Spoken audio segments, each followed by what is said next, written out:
It's Wendy Vecchi. I'm in my studio today and I'm doing a little video for my friends at Simon Says Stamp. They're celebrating STAMPtember, and since I love stamps I get to participate in this fun month along with some of my artist friends. So let's get started. I have a really cool technique to show you today. If you follow my blog, you know that I love the distress inks, and I use them in some form on every single project I do. Sometimes it's a stain, sometimes it's the pads, and now lately I'm addicted to the markers too. This is an art journal page that I did. This is one of my new flourish stamps, and this is stamped in Jet Black Archival, but I'm going to use it today and show you a whole different look with this stamp. So let's get started. If you've used the distress inks before, you know that they are a transparent ink and that they are not going to show up on a dark surface. So if I use my marker on here, you're going to see a little bit of wetness on here, but you're really not going to see any color on here. But I have a way around that. So I'm going to take my number 8 Ranger tag in black and I'm going to set that aside. The secret ingredient here is Ranger Snowcap White Pigment Pad. And what this is, it's an opaque ink, unlike the Distress, which is translucent. So when you take the lid off, you'll see that there's a little vapor barrier. You want to make sure you save that. This thing protects the pad from drying out. You do not want to pop dot it to the lid either, because it actually holds it off the pad, and basically it'll defeat the purpose of it, and it's not going to keep your pad nice and moist. So make sure you save that vapor barrier. So now I'm just going to go ahead and ink my flourish stamps. And just tap this on here and make sure my stamp is covered really well. And here's my black tag. I'll just go ahead and stamp my flourishes on here. And you'll see that the Snowcap White Pigment is a beautiful ink for stamping on dark surfaces. So that's one way to use this. Okay, I'm going to use one more flourish, so I'm just going to change my grid block and add my flourish there. Wipe off my fingers because I'm already a mess. And then I'll just go ahead and ink my stamp again. Okay, now I don't have to be really careful where I stamp because there's going to be a seam here and I don't really care, because I can cover that up with my flower. So I'll go ahead and stamp that. Okay, set that aside and go ahead and clean off my craft sheet. And now I need to dry this. This is the only way this technique will fail, is if you forget to dry it. So once you stamp, the ink is going to be shiny because it's wet. When it dries, it goes to a beautiful matte finish. So I just want to make sure that I don't see any shiny areas on here and that the ink is really nice and dry.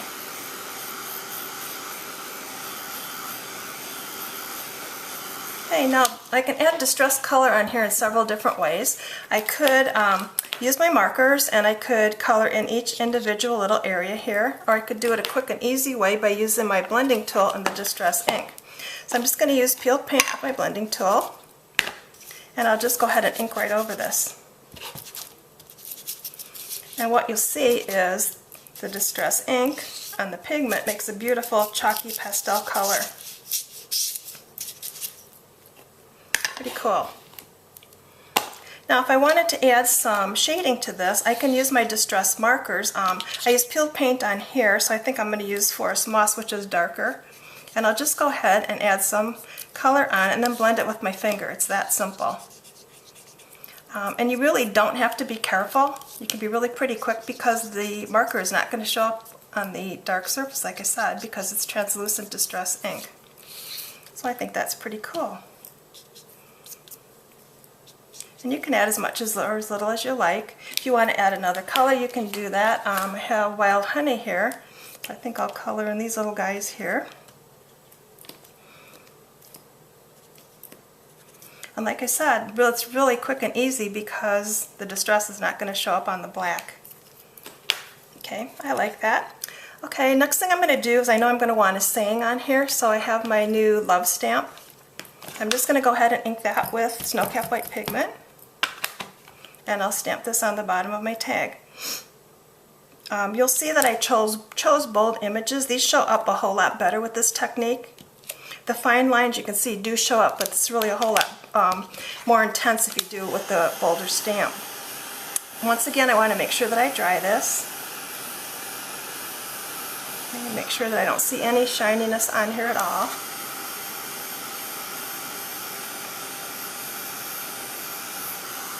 it looks good. Now I have two options here. If I wanted each one of these letters to be individually colored, I could use the markers. If I wanted them all the same color, I could use the blending tool. I think I'll just use the marker and show you how easy it is. Just go right over these.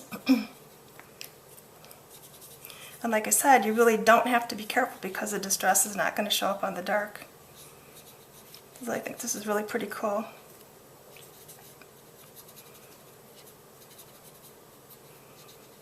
Okay, if I want to have a little bit of shading, I can go ahead and add a little bit of shading along the edge. And I'll just give that a quick dry.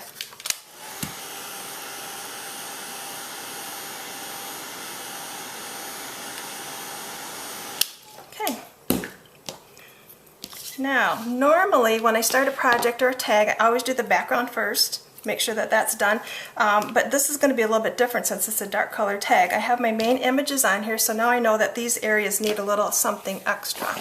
So I'm going to take my uninked stamp here, and it's unmounted, and I'm going to use the Tarnished Brass Distress Metallic Stain. This has a little metal mixing ball, so you want to make sure that you shake it up really well.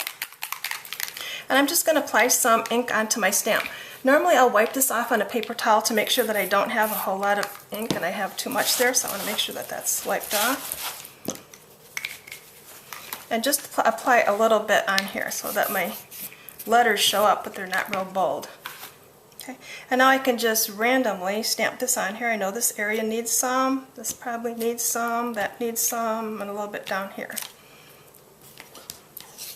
Okay, so now I have another layer in my background, which really makes it more interesting. And I think I could use a little bit more here. Okay, done. So I want to make sure I go ahead and dry this so that I don't smear it, because that's not going to be a good thing.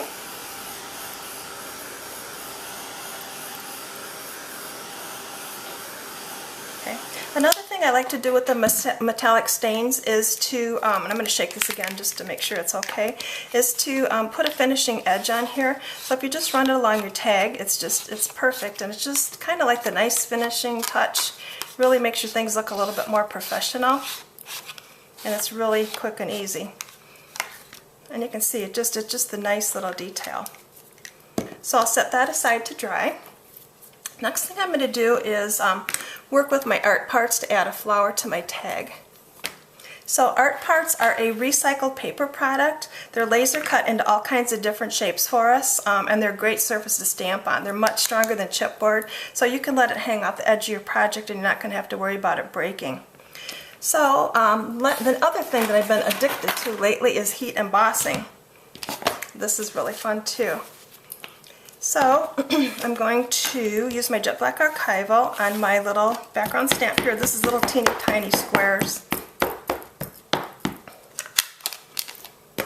And I'm just going to stamp this over my flower. And that's going to add my background to the flower. Okay, and while it's wet, I'm going to sprinkle on the embossing powder. And this is just clear embossing powder from Ranger. Basically, embossing powder is ground up plastic, so it will resist anything you put over it. Okay, I want to make sure everything is on there. I missed a little spot there. That's good. Okay, now I'll just put my excess back into my container. And for sure, I'm going to put the lid on it, because if I don't, I'll spill it.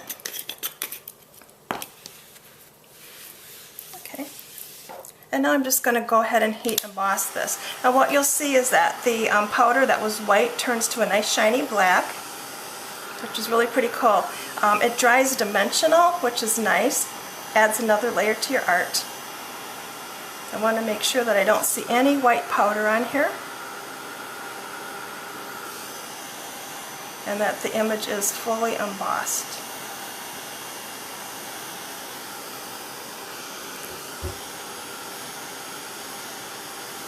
Okay, looks good.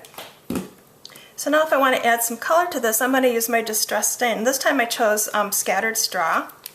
I'm going to just press down and make sure that the ink's going to flow, and I'll just rub this right over the top of my flower. The one thing you'll notice with the Distress Stains on art parts is that they go on very dark and they dry a whole lot lighter. The stains are very fluid, and since this is a paper product we're working on, it darkens the surface, but you can see already how much it's lightened up.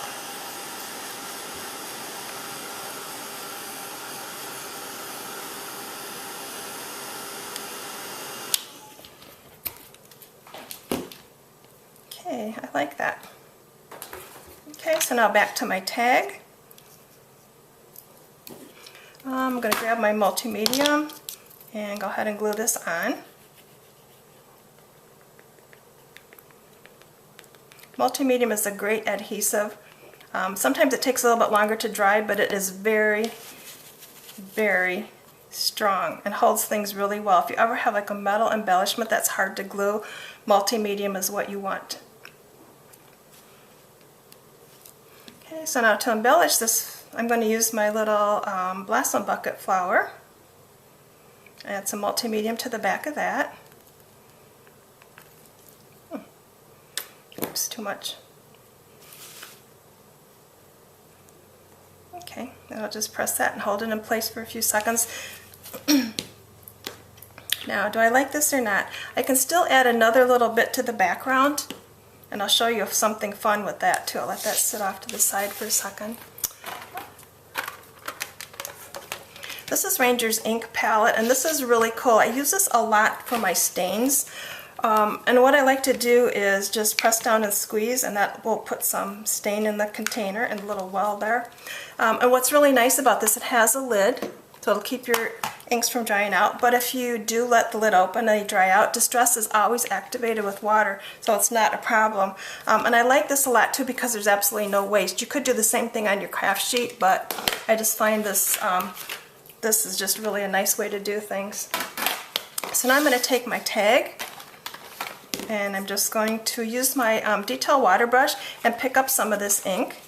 And now I'm just going to flick it onto the tag, and what you'll see is that this adds just teeny tiny dots of metallic shine. And sometimes this is just like the final little finishing touch that you need on your project. Something subtle in the background. Now to clean off my brush, I'm just going to swipe this on my craft sheet, and you'll see that it'll go to clear. And I know it's clean. And I can just wipe off my craft sheet. I'll give my tag a quick dry.